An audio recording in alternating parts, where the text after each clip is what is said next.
Many people can agree with me. Everyone has experienced a few bad moments in their childhood that they wish to forget.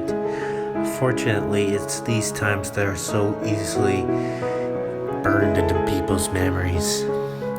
Have you ever had a time in your life when you would try to remember the good things in the past, only to remember something embarrassing or shameful? Sometimes people go for years without even thinking about anything of it. That is, until they find something which triggers that particular memory they never wanted to come back to. And with it come feelings of nausea and paranoia. That's what happened to me. On this particular day, it was raining. You would walk down the street to see pedestrians taking shelter under bus stops or in big coats, holding an umbrella.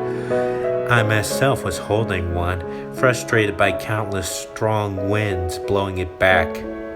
I was strolling down the marketplace looking for cheap groceries. I wanted to get home quickly since the weather wasn't the best. As I was bagging some goods, I turned my head to see a table covered with old stuff. Taking a closer look, I could see it had boxes filled with VHS tapes lined up on their sides. Most of them were rather old children's shows such as Bob the Builder and Thomas and Friends. None of them looked pirated, to be honest. One video case I saw was labeled Teletubbies. I know I'm too old to be interested, but for some strange reason I had the urge to buy it. I picked up the case to look at it. What I saw made me jump slightly. It was the image of a bear. As I previously mentioned, some things really bring back bad memories almost instantly. As soon as I saw that bear, so many things had gone to my mind. Horrible things. Things I just can't even get myself to say. These thoughts made me really shaky and nauseated.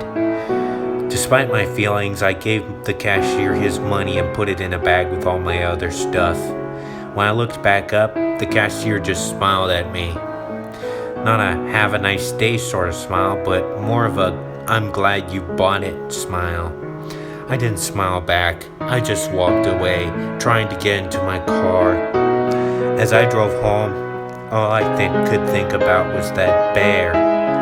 I would go on to one thought and then just end up thinking of it again, each time bringing that sudden feeling of fear. When I got home at about 6, I put the tape to decide while I sorted my food out. When I was done, I knew that the only thing I could do was watch the tape. After setting up my old VHS recorder, I stood and stared at the tape again. This time, I noticed features that I previously gave no attention to. There were no company logos or symbols on the case, and no information on the back. I opened the case to see that the tape had nothing on it but the word seesaw written in black marker. I rushed to put the tape in, hoping to get it over and done with. I saw that the tape was almost halfway through, so I rewound it to the beginning. When I was done, I pressed play to see that it was nothing but black. I fast-forwarded the tape until it was on the same place it was before I rewinded it. Strangely, this was right before the images appeared on screen. I grabbed the chair from my kitchen and placed it in front of the television. I sat down and pressed the play button. What was clearly the opening for Teletubbies began with the theme music playing quietly. The music was filled with static noise and a high-frequency buzzing. I noticed that it must have been cut, skipping the Sun Baby and logo. I couldn't help but notice the image had horrible quality and appeared as if the tape was decades old. The image was shaky and had a layer of static that constantly fuzzed. The color was also really bland and gray. As the Teletubbies ran down the hill, the footage suddenly cut to them staring at the camera. It cut again to view an empty field with small hills. The music stopped suddenly. An image of a seesaw flashed on screen with a little boy on each side, moving it up and down. The field then came back into view. The only thing I could hear now was the buzzing. A small figure appeared in the distance of the field. The buzzing noise came louder.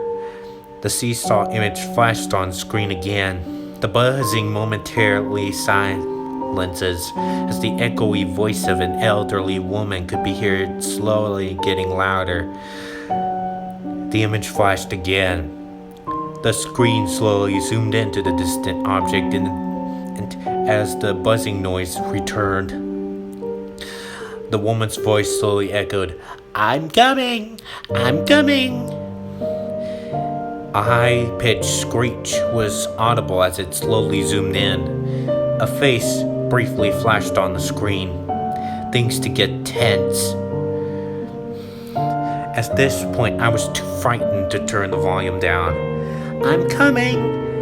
I'm coming to get you." I looked behind me and quickly looked back. As the screeching became louder, more static could be heard. Red images of children flashed on the screen every few seconds as the camera finally zoomed in until the figure filmed the scream. "I am the bear, and I am coming." The horrific sound of children crying could be heard. The camera began to zoom into the bear's face as the seesaw flashed on screen again. "I'm coming, I'm coming, I'm coming to get you." The image flashed on screen once more. The seesaw had stopped, and the boys were just staring blankly at each other. The camera had finally zoomed in to full view of the bear's face. Its mouth moved up and down as it echoed, I'm coming to get you, and I will get you." The bear's eyes began to spin around. The image flashed on screen. A now blood-covered seesaw appeared, with was surrounded by what appeared to be human remains. The dead bodies of the two boys appeared out of nowhere and caused the seesaw to slowly move up and down. They were just laying there, their clothes soaking in blood. The sound finally stopped. I sat and stared at this image for a minute before it went black. Needless to say, after that minute had passed, I immediately grabbed the tape out of the machine and threw it in the trash, along with the case. That night, I couldn't sleep. I couldn't stop thinking about what I saw. I had to frequently check my windows. This couldn't have lasted all night, as when I sat down to try and calm myself, I must have finally fell asleep. The next morning, I had work I needed to finish on my laptop. As I was checking my emails, I stared at my desktop background. It was a photo of me and a friend of mine in a field. I saw a small figure on it that I don't remember being there before. I found the original image in my files and zoomed in on it. It was the bear.